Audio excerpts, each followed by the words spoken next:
Frame this. It's a Saturday afternoon. You weren't planning to spend any money today. You open your phone just to check, and there it is. A notification, 60% off. Today only. Ends at midnight. You weren't thinking about this thing an hour ago. You didn't need it yesterday, but now you're looking at it, and something in your brain has shifted. It's not the product you want. It's the deal. You buy it. And for about 11 minutes, you feel like you won something. Then the feeling fades, and you're left with a thing you didn't need and a slightly smaller bank balance. Sound familiar? Because that feeling, that urgency, that almost competitive rush is not excitement. That is your brain being hacked. And today, I'm going to show you exactly how it works, who is doing it, and what it's actually costing you. How many things do you own right now that you bought on sale and barely use? The kitchen gadget, the gym gear, the clothes still in the bag with the tags on. And here's what I need you to hear. You are not impulsive. You are not bad with money. You are not weak-willed. But here's where it gets uncomfortable. You are responding to a system engineered by some of the most sophisticated psychologists and data scientists on the planet, specifically to make you feel exactly what you felt in that moment. The sale didn't find you by accident. The 60% off wasn't chosen because they're being generous. Every element of that moment was designed to override your rational brain before it had time to ask, do I actually need this? You weren't weak. You were targeted, and there's a massive difference. And this is the part that nobody in finance talks about. The villain in this story is a cognitive bias called anchoring, and once you see it, you cannot unsee it. Your brain doesn't evaluate price in absolute terms. It evaluates it relative to the first number it sees. So when you see a jacket marked $400 crossed out with $160 underneath it, your brain doesn't ask, is $160 a fair price? It asks, am I saving $240? The anchor, that $400, was never real. In many cases, it was never the actual selling price. It was placed there to make $160 feel like a victory. You didn't save $240. You spent $160 on something you weren't planning to buy this morning. And the worst part? The more expensive the anchor, the more powerful the effect. Paired with anchoring is artificial scarcity. Only 3 left in stock. Offer ends tonight. 47 people viewing this right now. Your brain hears scarcity and triggers the same primal response it used when food was actually scarce. Grab it. Now. Before someone else does. Stay with me, because this next part changes how you see every sale you'll ever encounter. In behavioral economics, there is a concept called transaction utility. When you buy something, you get 2 types of value. Acquisition utility, the usefulness of the thing. And transaction utility, the feeling of getting a good deal. Here's the dangerous part. Transaction utility feels so good, it can completely override acquisition utility, meaning you will buy something you don't need, purely because the deal feels good. The product is almost irrelevant. What you're actually buying is the feeling of winning. Retailers have known this since Richard Thaler published his research in 1985. 40 years of science, dedicated to making you feel like you won. So you spend money you weren't planning to spend. And it has nothing to do with how smart you are. It has everything to do with how your brain was built. Let me show you what this looks like from the inside. Person A gets the 60% off notification. Heart rate increases. They click immediately. They're calculating the saving before they've even looked at what they're saving on. They buy it. Feel the rush. Close the app. 3 weeks later, it arrives. They open the package. with about 40% of the enthusiasm they had at checkout. They put it somewhere. They move on. Same income. Completely different outcome. Person B gets the same notification. They feel the same pull, because the pull is biological, not rational. But they pause, and they ask one question. Would I buy this at full price? The answer is no. They close the notification. And here's the detail nobody talks about. That moment of closing it, the deliberate closing, feels different from ignoring it. It doesn't feel like deprivation. It feels like clarity, like catching someone trying to pick your pocket and stepping back.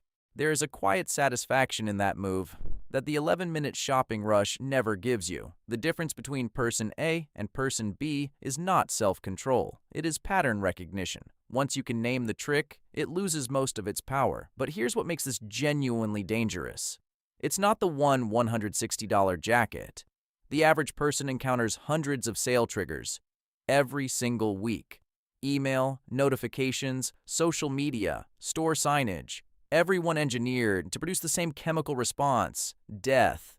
Buy 1,000 deals. This is the number that should bother you more than any price tag. The average Canadian household spends approximately $3,200 per year on items bought primarily because they were on sale, not planned purchases. Sale-triggered spending.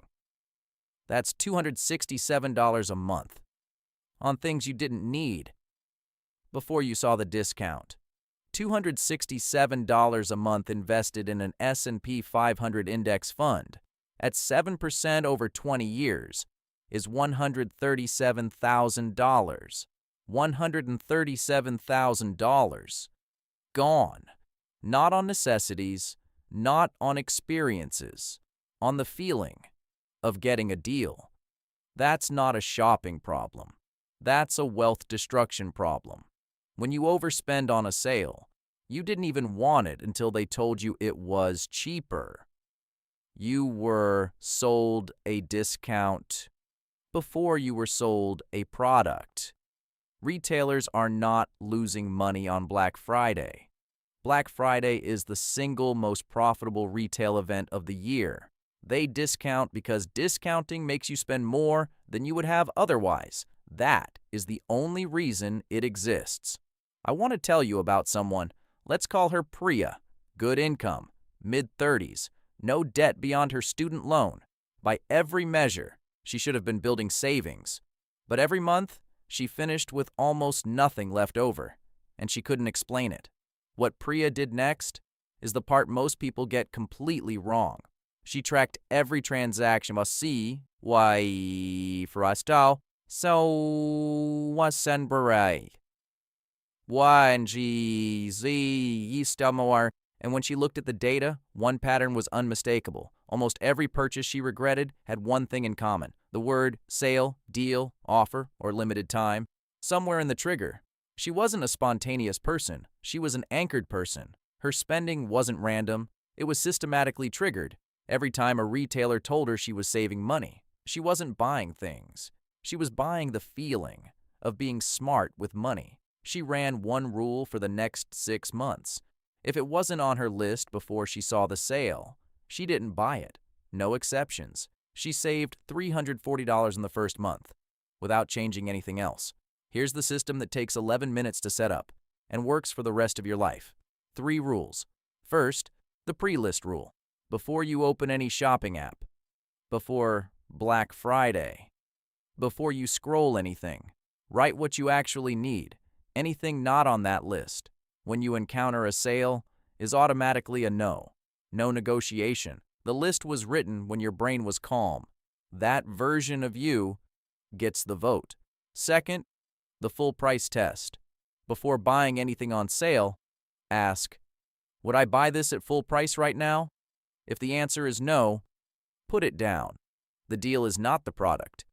If it's not worth full price to you, the deal is doing the retailer a favor, not you. The question is not whether you can afford it. The question is whether you would have wanted it yesterday. Third, the 72-hour rule on any sale purchase over $50. The urgency is almost never real. And even when it is, another sale will come. There is always another sale. The goal is not to stop enjoying sales. The goal is to stop being someone who gets played by them. But here's what nobody tells you about what happens after you start seeing it clearly. The first time you close a sale notification on purpose, fully aware of the trick, something small happens. Not fireworks, not pride, just a quiet moment where you realize, I saw that coming. And that quiet is the opposite of the 11-minute shopping rush. The rush fades and leaves you with a thing you didn't need. The quiet stays. It compounds. Right now, every time you see a sale, your brain runs a script written by a retailer. Their psychologists wrote it. Their data teams tested it. Their AI optimized it. And your brain plays it back automatically. The person who has learned to see the trick runs a different script, not more willpower, a different story about what the sale means. For most people, a 60% off notification means opportunity. For the financially intentional person, it means someone is trying to make me spend money I wasn't planning to spend. Those are completely different emotional responses to the same notification. Every time you apply the full price test and walk away, you are voting for a new identity, not the person who got a deal, the person who didn't get got. And once you feel that quiet enough times, the sale stops feeling like a win. It starts feeling like a trap you no longer fall into. So, I want to ask you something before we finish. Let's go back to Saturday afternoon. The notification arrives.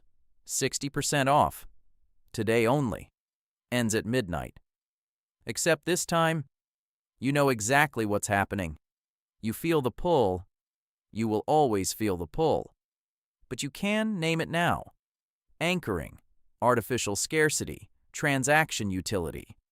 You ask the question, would I have wanted this yesterday? The answer is no. You close the notification. And that's it. That's the whole move. Not a budget, not a spreadsheet, not a restriction. Just a question. That takes 4 seconds to ask. The $137,000 the average person loses to sales psychology over 20 years doesn't disappear in one moment. It disappears in 200,000 small moments where they felt the pull and didn't ask the question. You now have the question. Most people who watch this will nod, feel briefly aware, and click the next notification. But a small number watching right now will actually change something. And the difference between those two groups is not intelligence, not income, not discipline.